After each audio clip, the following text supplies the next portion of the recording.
اپنے اوقات کی حفاظت کرو دوستو. بہت وقت ہمارا ضائع ہو رہا ہے، بہت وقت ضائع ہو رہا ہے. اپنی 24 گھنٹے کی زندگی کو منظم کرو، ایک ٹائم ٹیبل بناؤ اور اسٹرکٹلی اس ٹائم ٹیبل کو فالو کرو. اتنے بجے رات میں ضرور سو جانا ہے. موبائل سے کھیلنا اور موبائل کی وجہ سے 12، 1، 2 بجے رات تک جاگنا، یہ قوم کبھی بھی چیلنجز کا مقابلہ نہیں کر سکتی، کبھی نہیں کر سکتی. ہم یورپ اور امریکہ کو بہت بد دعائیں دیتے ہیں. یورپ اور امریکہ میں شام کے 7 بجے بازار بند ہو جاتے ہیں.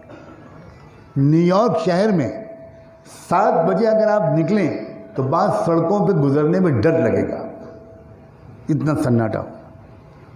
7 بجے شام اور 9 بجے رات جس گھر کی بجلی جلتی ہوئی نظر آتی ہے امریکہ میں، نیو یارک میں یا کسی بھی شہر میں، تو لوگ یہ سمجھتے ہیں کہ یا تو اس گھر میں کوئی بیمار ہے، کوئی ایمرجنسی ہے، اس لیے ابھی تک یہ لوگ سوئے نہیں، اور یا شراب زیادہ پی لی ہے تو ہوش ہی نہیں رہا لائٹ آف کرنے کا.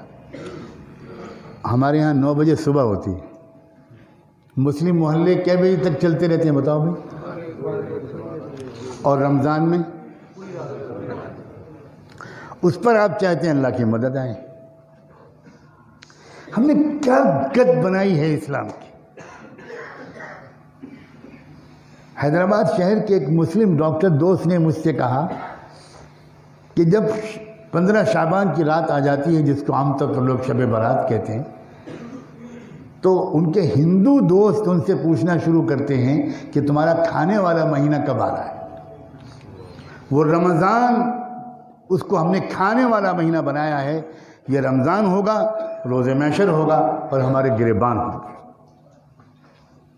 یہ کیا کلچر ہے؟ یہ کیا اتنی چھوٹی عادت نہیں بدل سکتے آپ؟ تو آپ جھوٹ کی عادت کیسے چھوڑ سکتے ہیں؟ آپ بدنظری کی عادت کیسے چھوڑ سکتے ہیں؟ آپ ظلم کی عادت کیسے چھوڑ سکتے ہیں؟ جب آپ سونے کے اوقات نہیں بدل سکتے، آپ جاگنے کے اوقات نہیں بدل سکتے، آپ سڑکوں پر ٹہلنے کے اوقات کو نہیں بدل سکتے، تو انتظار کیجئے بدترین سزاؤں کا. حضور اکرم صلی اللہ علیہ وسلم تو عشاء کی نماز کے بعد 2 آدمیوں کو بات کرتے ہوئے دیکھتے تھے تو چہرہ غصے سے سرخ ہو جاتا. اتنی شدید ناپسندیدہ چیز ہے رات میں دیر تک جاگنا. اور جب آپ رات میں دیر تک جاگیں گے تو فجر کی نماز میں جماعت میں شریک ہو پائیں گے؟ اکثریت نماز جماعت سے نہیں پڑھتی فجر کی. اور تمنا یہ ہے کہ خلافت راشدہ قائم ہو جائے. یہ مذاق چھوڑو دوست. اگر آپ حوصلہ مند لوگ ہو تو آج میں آپ سے یہ وعدہ لے کے جانا چاہتا ہوں کہ آپ اپنی پوری زندگی کے نظام کو آج ہی رات سے بدلیں گے. بنائیے ٹائم ٹیبل. اتنے بجے سو رہا ہے، اتنے بجے اٹھنا ہے. فجر کی نماز لازماً مسجد میں پڑھنی ہے، اور مسجد کے بعد، مسجد میں نماز پڑھنے کے بعد ہرگز گھر واپس جا کر فوراً نہیں سونا. اس سے زیادہ منحوس عادت اس چھت کے نیچے نہیں ہو سکتی. عجیب مصیبت ہے. مسلمان کہیں نوجوان جاگنگ کرتے ہوئے نظر نہیں آتے، کہیں دوڑتے ہوئے نظر نہیں آتے، کہیں سائیکلنگ کرتے ہوئے نظر نہیں آتے، کہیں ورزش کرتے ہوئے نظر نہیں آتے. اتنی لمبی لمبی جوانیاں لیتے ہوئے نظر آتے ہیں کہ اگر کینیڈا کا گینڈا بھی اگر لندن داخل ہو سکتا ہے. لا حول ولا قوت الا باللہ. رسول اللہ صلی اللہ علیہ وسلم نے ایسی سست امت تیار کی تھی. فجر کی نماز کے بعد تھوڑی تلاوت کر لو، اس کے بعد دوڑو، سائیکلنگ کرو، ورزش کرو، فزیکل فٹنس پر زور دو. اللہ کے رسول صلی اللہ علیہ وسلم کمزور مومن کو دیکھ کر خوش نہیں ہوتے تھے.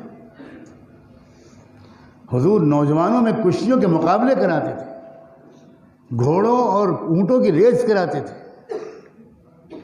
ایک بہت سرگرم عمل، ایکٹیو، فزیکلی فٹ ایمان والا اللہ کو زیادہ پسند ہے.